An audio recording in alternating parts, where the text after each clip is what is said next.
من عند الله مصدق لما معهم وكانوا من قبل يستفتحون على الذين كفروا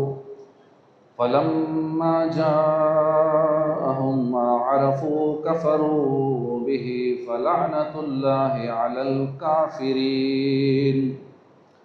صدق الله العظيم وصدق رسوله النبي الكريم۔ ترجمہ کنز العرفان۔ اور جب ان کے پاس اللہ کی وہ کتاب آئی جو ان کے پاس موجود کتاب کی تصدیق کرنے والی ہے، اور اس سے پہلے یہ نبی اس کے وسیلے سے کافروں کے خلاف فتح مانگتے تھے، تو جب ان کے پاس وہ جانا پہچانا نبی تشریف لے آیا تو اس کے منکر ہو گئے۔ تو اللہ کی لعنت ہو انکار کرنے والوں پر۔ ہم نے پارہ 1 سورہ بقرہ آیت 89 سننے کی سعادت حاصل کی۔ اس آیت مبارکہ میں بنی اسرائیل کی بات ہے اور شان مصطفیٰ جان رحمت صلی اللہ علیہ وسلم کی بیان ہوئی۔ آئیے آیت کریمہ کی وضاحت سنتے ہیں۔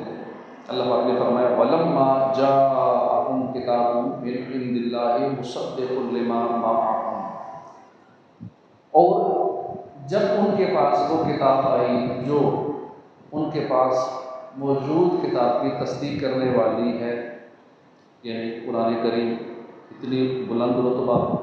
اور ایسی شان والی کتاب ہے کہ اس نے آ کر تورات اور انجیل کی تصدیق کی۔ چونکہ قرآن کریم بنی اسرائیل اور ان آسمانی کتابوں کی شان بڑھانے والی کتاب ہے،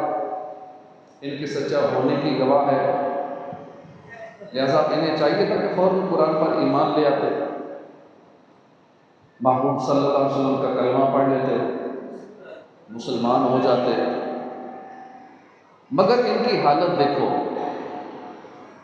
محبوب کی تشریف آوری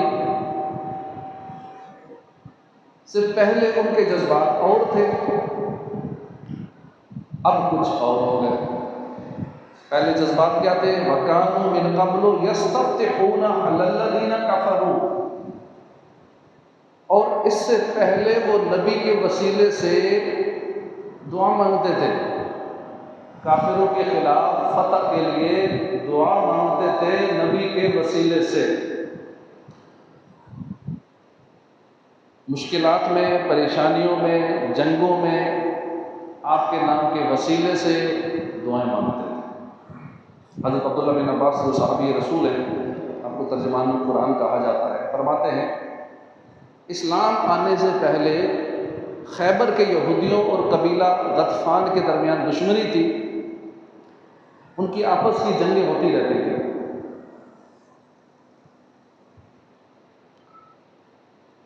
تو یہود شکست کھا جایا کرتے تھے، جب یہ دیکھتے تھے کہ ہمیں شکست ہو رہی ہے تو پھر وہ دعا کرتے تھے، اے اللہ وہ نبی امی جن کی آمد کا تو نے وعدہ فرمایا، وہ جو آخری نبی بن کر تشریف لائیں گے، اللہ پاک ہم ان کے وسیلے سے دعا کرتے ہیں ہمیں دشمن پر فتح عطا فرما۔ جب یہ لوگ دعا مانگ لیتے اللہ پاک ان کو فتح عطا فرما دیتا، جنگ جیت جاتے تھے۔ انصار صحابہ کرام وہ ہے کہ جو مدینے ہی میں رہتے تھے، پہلے سے ہی مدینے میں رہتے تھے، پھر انہوں نے اسلام قبول کیا، پیارے محبوب صلی اللہ علیہ وسلم پر اپنے تن من دھن وار دیے۔ ان خوش نصیب صحابہ کرام کا ایمان لانے کا ایک سبب یہ بھی تھا، یہ چونکہ مدینے میں تھے، وہاں کے یہود انہیں بات بات پر کہا کرتے تھے کہ بس آخری نبی تشریف لانے والے ہیں، جب وہ تشریف لے آئیں گے تو ہم ان کی غلامی اختیار کر لیں گے، پھر ہمیں تم پر غلبہ مل جائے گا۔ چونکہ انصار یہودیوں سے یہ باتیں سنتے رہتے تھے، لہذا جب پیارے آقا صلی اللہ علیہ وسلم تشریف لے آئے، انصار نے خبر سنتے ہی آپ کا کلمہ پڑھ لیا، کیونکہ وہ سنتے آ رہے تھے کہ نبی آنے والے ہیں۔ ان بنی اسرائیل کا حال کیا ہوا؟ اللہ پاک فرماتا ہے فَلَمَّا جَاءَهُم مَّا عَرَفُوا كَفَرُوا بِهِ، تو جب ان کے پاس وہ جانا پہچانا نبی تشریف لے آیا تو انہوں نے انکار کر دیا۔ یعنی بنی اسرائیل کو چاہیے تو یہ تھا نا کہ جب حضور تشریف لے آئے تو ان کے قدموں پہ نثار ہو جاتے، کیونکہ پہلے سے جانتے تھے، دو جہان کی بھلائیاں پا لیتے۔ مگر افسوس، جب وہ جانے پہچانے نبی تشریف لے آئے تو یہی ان کے وسیلے سے دعائیں کرنے والے، ان کی نام کی برکتیں لوٹنے والے، ان پر بدبختی غالب ہے، کفر کے گڑھے میں جا گئے۔ فلعنت اللہ علی الکافرین، تو اللہ کی لعنت و انکار کرنے والوں پر۔ اللہ اکبر۔ پیارے اسلامی بھائیو، دیکھیے کیسی بات ہے، بنی اسرائیل کی بتائی ہوئی باتوں کی وجہ سے مدینے کے انصار ایمان لے آئے، مگر ان کو ایمان کی دولت نصیب نہ ہو۔ انصار دنیا اور آخرت کی بھلائیاں پا گئے، مگر یہ پہلے سے خوشخبریاں دینے والے، حضور کو پہلے سے جاننے والے، پہچاننے والے، ان بنی اسرائیل کی بدبختی کہ یہ خود کفر کے گڑھے میں جا گئے، ذلیل و رسوا ہو گئے۔ یا شاہ تیرا منکر مردود ایزدی ہے، وہ ہے خدا کا بندہ جو ہے غلام تیرا۔ یہ جو آیت کریمہ ہم نے سنی، جو آج ہمارا موضوع ہے، اس میں بہت سارے ہمارے لیے سبق ہیں، لیکن 2 سبق یاد کروں گا، وقت کم ہے۔ ان 2 سبق کے حوالے سے کچھ وضاحت اور تفصیل عرض کرتا ہوں۔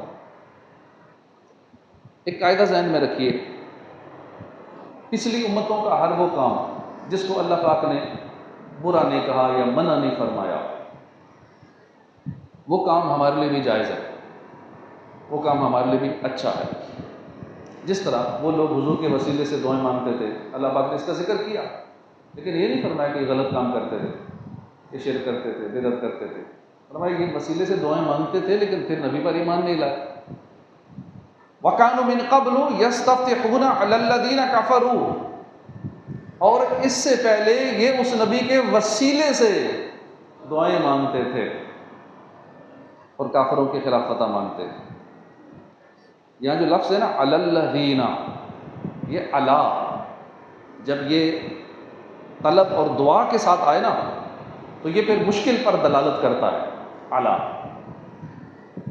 یعنی بنی اسرائیل کو جب بھی اس وقت کے غیر مسلموں کے مقابلے میں کوئی مشکل پیش آتی تھی تو وہ اس مشکل کے حل کے لیے حضور کے وسیلے سے دعائیں مانگا کرتے تھے۔ اللہ پاک نے پچھلی امتوں کا یہ عمل ذکر کیا کہ وہ ایسا کرتے تھے، مگر اس کو برا نہیں کہا کہ حضور کے وسیلے سے دعائیں مانگنا بری بات ہے، منع ہے۔ اس سے پتہ چلا کہ یہ جو عمل ہے پیارے نبی صلی اللہ علیہ وسلم کے وسیلے سے دعا مانگنا، یہ جائز ہے، اچھا عمل ہے، ہمارے لیے نہ صرف جائز ہے، اچھا ہے، مستحب ہے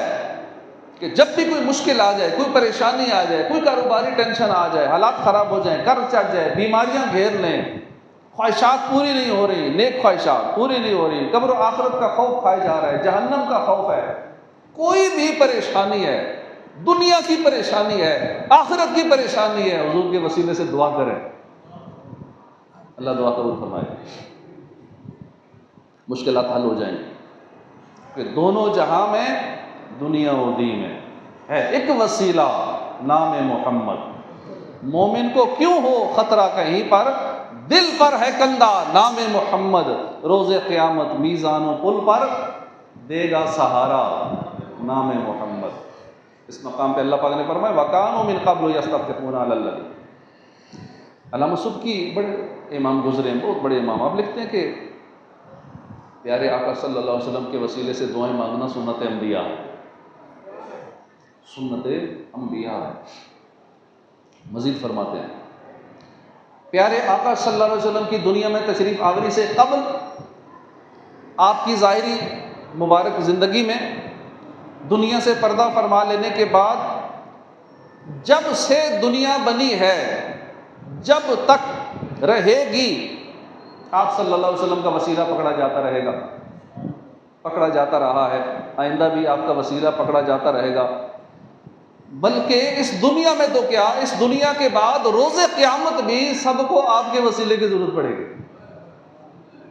ہر ایک پیش خالق ازل سے ابد تک وسیلہ اسی ذات کا چاہتا ہے۔ عجب پیارا مجدہ ہے یحببکم اللہ کے بندوں کو ان کے خدا چاہتا۔ حضرت آدم علیہ السلام نے عرش کے پائے پر، جنت کے درختوں کے پتوں پر، جنت میں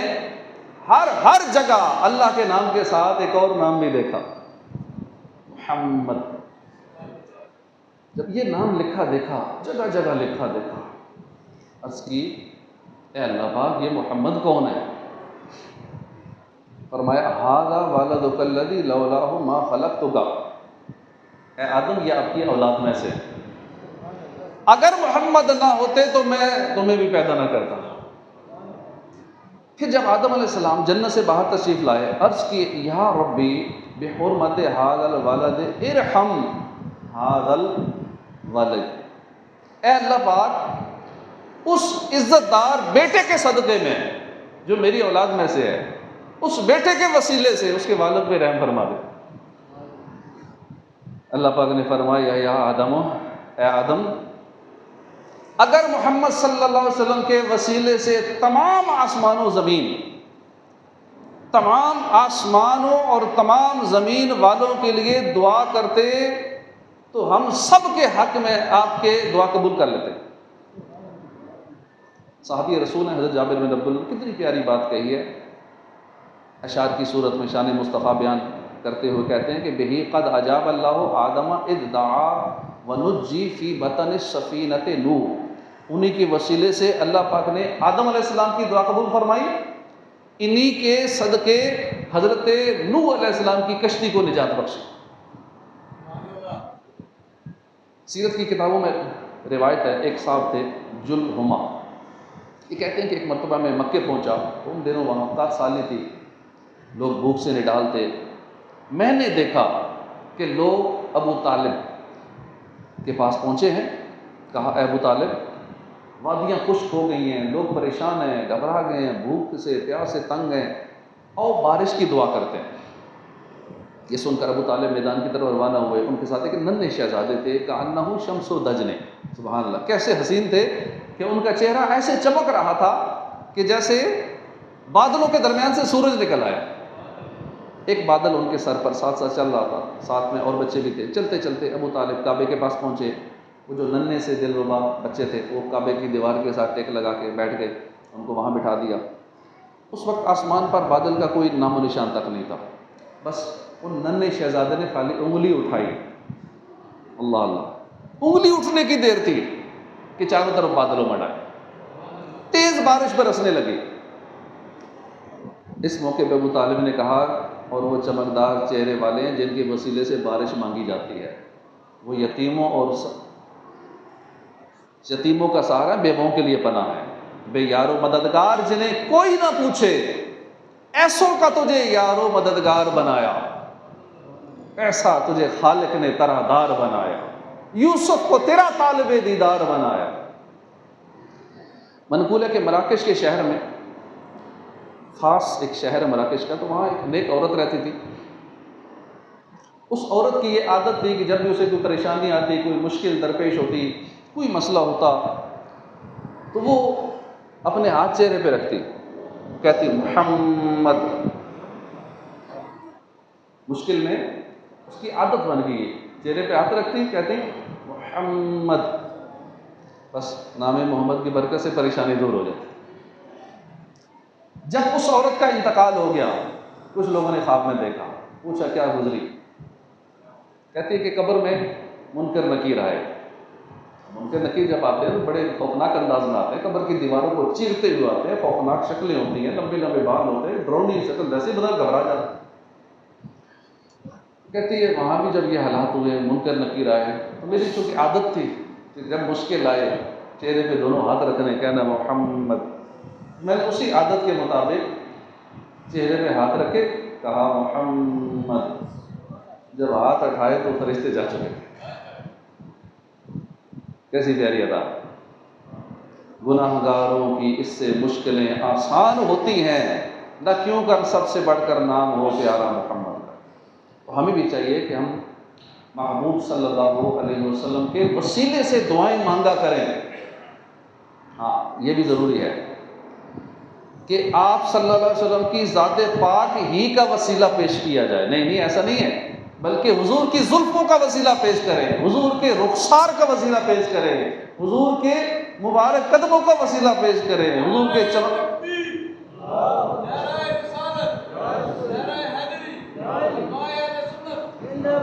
حضور کے گورے گورے ہاتھوں کا وسیلہ پیش کیا کریں، حضور کے جس زمین پر قدم لگے ہیں اس سرزمین کا وسیلہ پیش کیا کریں۔ اللہ پاک دعائیں قبول فرمائے۔ اعلیٰ حضرت دیکھیے کیسے دعائیں آپ نے کی ہیں،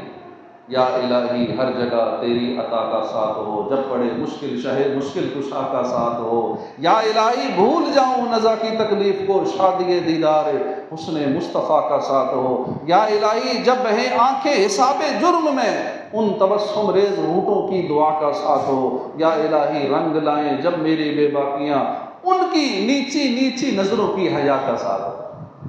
پورا یہ کلام ہے، حضور کے وسیلے سے کتنی دعائیں مانگی گئی۔ کوئی منع کرے نہیں وسیلہ شرک ہے، ناجائز ہے، ایسوں کی باتوں میں نہیں آتا۔ اتنا کچھ سننے کے بعد بھی اگر ابھی بھی کوئی کنفیوژن رہتی ہو تو حضور سے پہلے لوگ حضور کے وسیلے سے نہ ماننے والے وہ بھی دعائیں مانگا کرتے تھے۔ نبیوں کی سنت ہے حضور کے وسیلے سے دعائیں مانگنا۔ اب بھی عاشقان رسول کا یہی عقیدہ ہے، اہل حق کا یہی عقیدہ ہے، جو اہل جنت کا گروہ ہے ان کا یہی عقیدہ ہے کہ حضور کے وسیلے سے دعائیں مانگنا جائز ہے، بلکہ سنت انبیاء ہے، قبولیت کے زیادہ قریب۔ ہم نے آیت کریمہ سنی، اس میں محبوب صلی اللہ علیہ وسلم کی ایک شان بیان ہوئی کہ آپ کا چرچا بلند ہے، آپ جانے پہچانے نبی ہیں۔ آج ہمارا موضوع بھی یہ ہے، جانے پہچانے نبی۔ اور میں فلما جاءہم ما عرفوا، تو جب ان کے پاس وہ جانا پہچانا نبی تشریف لے آیا تو معلوم ہوا کہ اہل کتاب حضور کو جانتے تھے۔ دوسرے مقام پہ اللہ پاک نے فرمایا الذین آتیناہم الکتاب یعرفونہ کما یعرفون ابناءہم، وہ لوگ جن کو ہم نے کتاب عطا فرمائی وہ حضور کو ایسے جانتے تھے جیسے اپنے بچوں کو جانتے ہیں، جیسے اپنے بیٹوں کو جانتے ہیں۔ مفتی احمد یار خان نعیمی لکھتے ہیں یعنی اہل کتاب جو تورات اور انجیل کا علم رکھتے تھے وہ پیارے محبوب صلی اللہ علیہ وسلم کو پہچانتے ہیں، جانتے ہیں۔ اور کیسے پہچانتے ہیں؟ فرمایا کہ جیسے اپنے بیٹوں کو پہچانتے ہیں ایسے پہچانتے ہیں کہ ہمارا بچہ ہزار بچوں میں کھڑا ہو تو اپنے بچے کو ہم پہچان لیتے ہیں کہ میرا بیٹا ہے، کبھی کسی بھی شک بھی نہیں کرتے شاید یہ میرا بچہ نہ ہو، دور سے اس کی آواز سن کے پہچان لیتے ہیں، چال ڈھال دیکھ کے پہچان لیتے ہیں میرے بیٹے کی آواز ہے، میرے بیٹے کے چلنے کا انداز ہے۔ ایسے ہی اہل کتاب پیارے آقا صلی اللہ علیہ وسلم کو بھی آپ کی مبارک صورت سے، آپ کی مبارک چال سے، آپ کی گفتگو سے، آپ کی ہر ادا سے پہچانتے تھے کہ حضور ہے، یہ اللہ کے نبی ہیں، یہ تشریف لانے والے ہیں۔ اہل کتاب کے بہت بڑے عالم حضرت عبداللہ بن سلام، انہوں نے جب ایمان قبول کیا تو حضرت فاروق اعظم نے ان سے پوچھا کہ اس آیت میں جو بتایا گیا کہ اہل کتاب محبوب رب سردار عرب صلی اللہ علیہ وسلم کو پہچانتے ہیں، کیا مطلب ہے اس کا؟ کیسے پہچانتے ہیں؟ اس پہچان کا کیا مطلب ہے؟ حضرت عبداللہ بن سلام نے کہا اے عمر، میں نے جب حضور کو دیکھا تو میں نے بغیر شک و شبہ کے پہچان لیا، فوراً پہچان لیا، اور میرا حضور کو پہچاننا اپنے بیٹوں کو پہچاننے سے زیادہ کامل و اکمل تھا۔ فاروق اعظم نے پوچھا وہ کیسے؟ کہا کہ نبیوں کے سردار کے اوصاف ہماری کتابوں میں لکھے ہوئے تھے، تورات میں لکھے ہوئے ہیں، اس لیے میں آپ کو پختہ یقین کے ساتھ پہچانتا ہوں، جبکہ بیٹے کو بیٹا سمجھنا یہ تو صرف عورتوں کی طرف کے کہنے پہ ہے نا کہ یہ میرا بیٹا ہے۔ حضرت فاروق اعظم نے جب یہ بات سنی تو جوش محبت سے حضرت عبداللہ بن سلام کا ماتھا چوم لیا، ہے باقی جس کی کرتا ہے ثنا، مرتے دم تک اس کی مدحت کیجیے، جس کا حسن اللہ کو بھی بھا گیا اس پیارے سے محبت کیجیے۔ ملک شام کے اہل کتاب ان تورات اور انجیل سے پر ایمان رکھنے والے، ان کے پاس حضرت یحییٰ علیہ السلام کے خون مبارک سے آلود سفید جبہ تھا، ان کی کتابوں میں لکھا تھا کہ جس رات اس جبے سے خون ٹپکے گا جان لو کہ وہ رات والد مصطفیٰ صلی اللہ علیہ وسلم کی ولادت کی رات ہے۔ چنانچہ جس رات حضرت عبداللہ کی ولادت ہوئی، اس جبے کے ذریعے ملک شام کے اہل کتاب کو اس کی خبر ہو گئی، اور وہ آپ کو شہید کرنے کے ارادے سے حرم پاک آئے، مگر اللہ پاک نے آپ کو ان کے شر سے محفوظ رکھا، نامراد واپس لوٹ گئے۔ اس کے بعد جب کوئی مسافر حرم پاک سے ملک شام جاتا، اہل کتاب اس سے حضرت عبداللہ کے متعلق پوچھتے تھے، آنے والا بتاتا تھا کہ ان کا نور پوری آب و تاب کے ساتھ قریش میں جگمگا رہا۔ شان مصطفیٰ دیکھیے، آج کل ٹیکنالوجی کا دور ہے، سیٹلائٹ کا دور ہے، ہم یہاں بیٹھ کر پوری دنیا کا پتہ لگا سکتے ہیں کہ اس وقت دنیا کے کس ملک میں، کس شہر میں کیا ہو رہا ہے۔ یہاں سے موبائل کے ذریعے پوری دنیا کو لائیو اپنا آپ دکھا سکتے ہیں، اور آسان ہے، بچے کو پتہ ہے، اپنی بات پوری دنیا تک پہنچا سکتے ہیں، دنیا بھر کی خبریں ود ان سیکنڈز معلوم کر سکتے ہیں، اتنا سسٹم تیز ہو چکا ہے۔ ایک بات ہوتی ہے ود ان سیکنڈ پوری دنیا میں وائرل کر سکتے ہیں۔ دنیا کے کس کونے میں کیا ہو رہا ہے، یہ آج کے دور میں پتہ لگانا کوئی مشکل کام نہیں، مگر وہ دور دیکھیے کہ جب لوگ کبوتروں کے ذریعے پیغام بھجوایا کرتے تھے۔ اس دور میں حضرت عبداللہ کی ولادت پاک کی مکہ شریف میں ولادت ہوئی، اہل کتاب ملک شام میں ہے، اور کتنا ڈسٹینس ہے، تقریباً 2000 کلومیٹر، ان کو وہاں پتہ چل جاتا ہے کس کی ولادت ہوئی، والد مصطفیٰ کی ولادت۔ اہل کتاب ملک شام میں ہے، 2000 کلومیٹر دور ہے۔ اس دور میں گھوڑے وغیرہ کے ذریعے مکہ سے شام جانے کے لیے تقریباً 40 دن لگتے تھے۔ ولادت مکے میں ہوئی، اتنی دور بیٹھے اہل کتاب کو فوراً پتہ چل گیا کہ آج خود مصطفیٰ جان رحمت صلی اللہ علیہ وسلم کی نہیں، والد مصطفیٰ کی ولادت ہوئی ہے۔ اس سے اندازہ لگائیے کہ پچھلی کتابوں میں کتنی تفصیل کے ساتھ حضور کا ذکر تھا۔ پھر یہ بھی دیکھیے کہ ہم اپنی اولاد کو دیکھ کر پہچان سکتے ہیں، ان کی آواز سن کے پہچان سکتے ہیں، زیادہ گہری محبت ہو تو سن کے بھی پہچانا جا سکتا ہے، مگر اتنی دور بیٹھ کر محبوب کو نہیں، محبوب کی والد کی ولادت کو پہچان لینا، اندازہ کیجئے کہ یہ لوگ محبوب صلی اللہ علیہ وسلم کو کتنا پہچانتے تھے۔ حضرت مالک بن سنان مدینے میں رہتے تھے، جس رات پیارے آقا کی ولادت ہوئی اس رات مدینہ پاک میں کیا صورتحال تھی، حضرت مالک بن سنان نے اس سے بیان فرمایا۔ کہتے ہیں کہ مدینے کی ایک رات تھی، میں یوں ہی گپ شپ کے لیے قبیلہ بنو عبد الاشحل میں اپنے دوستوں کے پاس گیا، وہاں یوشے نامی ایک یہودی تھا،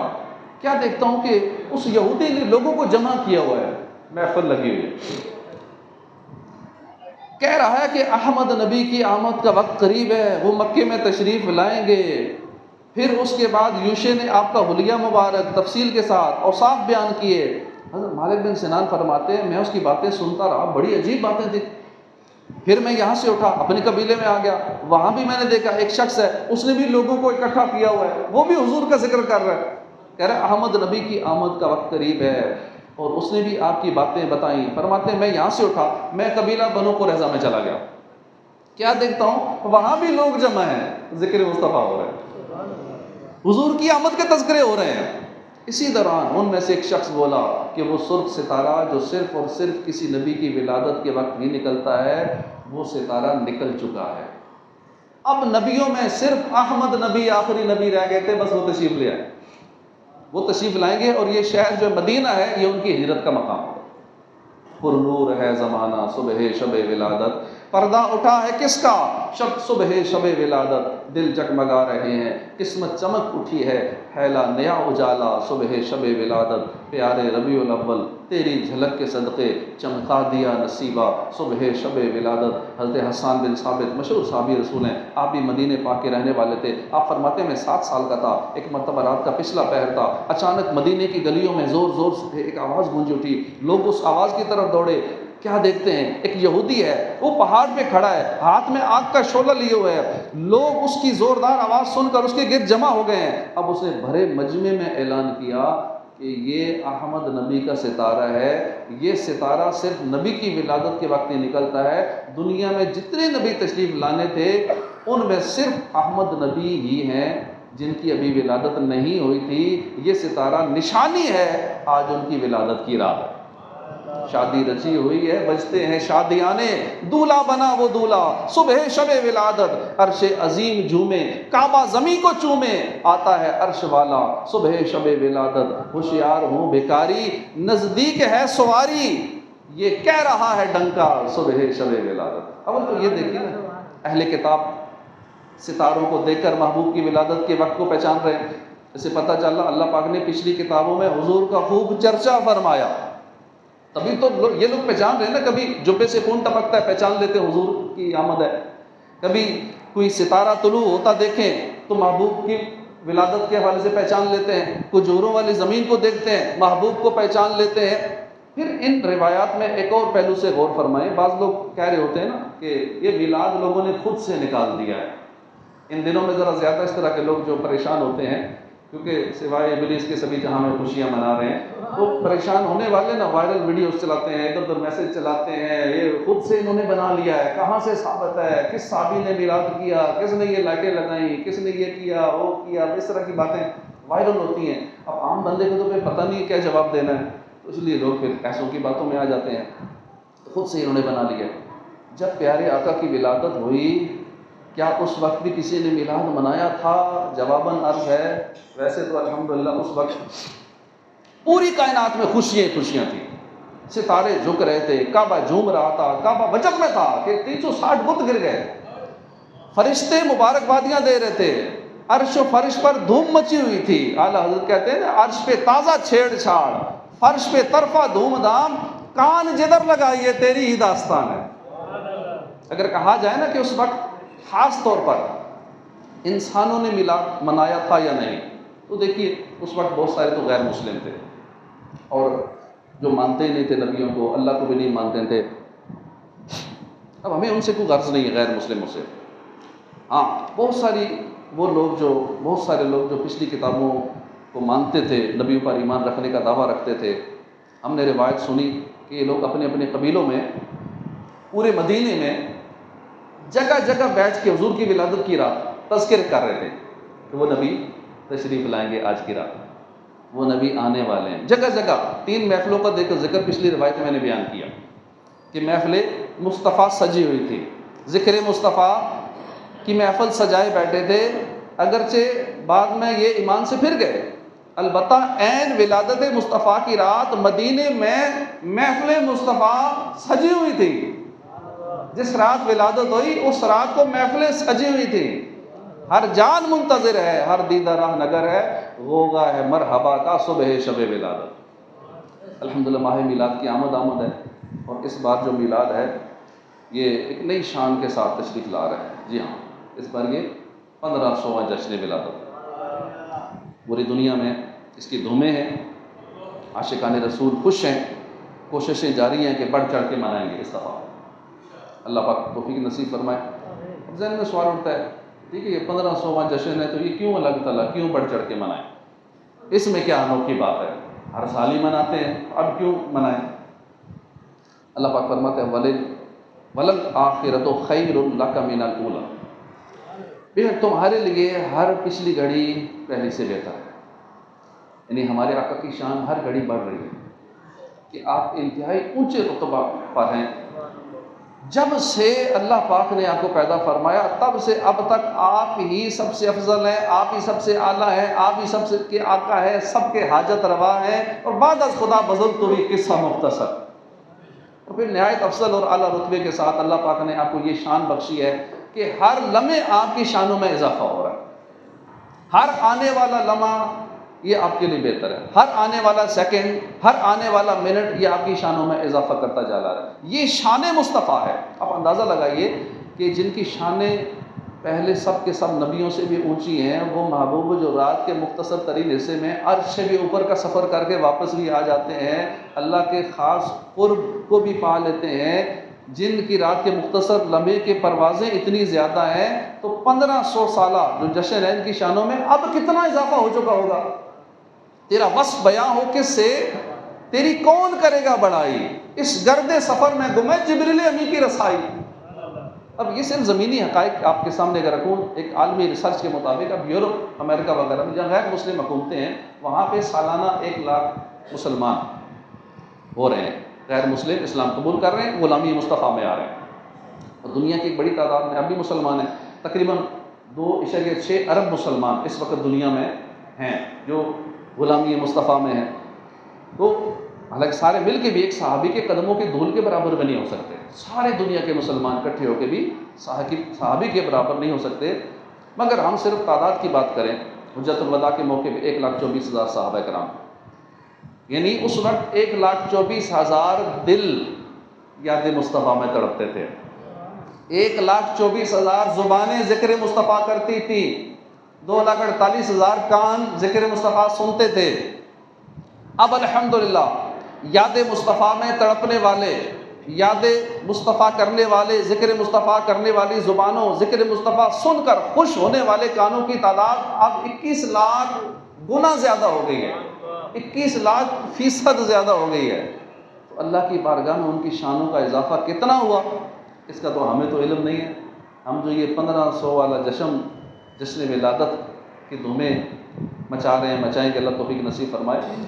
یہ ان نامعلوم شانوں کی خوشی بھی ہے کہ حضور کا ذکر سن کے نا عاشقان رسول کو خوشی ہوتی ہے، حضور کی شانوں کا سن کے خوشی ہوتی ہے، حضور کا حلیے کا سن کے خوشی ہوتی ہے، جس سے محبت ہوتی ہے بندہ اس کا تذکرہ سننا پسند کرتا ہے۔ یہ محبوب ہے ہی ایسے، ان کا ذکر تو پھر مدینہ مدینہ۔ اللہ توفیق عطا فرمائے، خوب دھوم دھام سے ولادت کی خوشیاں منائیں، گھروں کو سجائیں، جھنڈے لگائیں، لائٹنگ لگائیں، کوئی منع کرتا ہے تو منع کرتا رہے۔ اپنے بچے کی برتھ ڈے ہوتی ہے تو وہاں تو پھر کوئی فتویٰ نہیں لگاتے، اس میں خرچہ بھی کرتے ہیں، سارا کچھ کرتے ہیں، اللہ کے محبوب کی آمد کی خوشی نہ منائیں۔ اپنے بچے کی برتھ ڈے پہ اچھا خاصا خرچہ کر دیتے ہیں، غبارے لیے تو کیک لیا تو فلاں گھر کو سجایا تو کمرہ سجایا، دوستوں کو بلایا، دعوت کی، تو اپنے گھر میں محفل میلاد بھی کریں، جلوسوں میں بھی شرکت کریں، اور ابھی سے تیاری شروع کر دیں۔ 3-4 دن تو رہ گئے، اس کے بعد یہ مہینہ شروع ہونے والا خوشیوں والا، اللہ توفیق عطا فرمائے۔ وما علینا الا البلاغ۔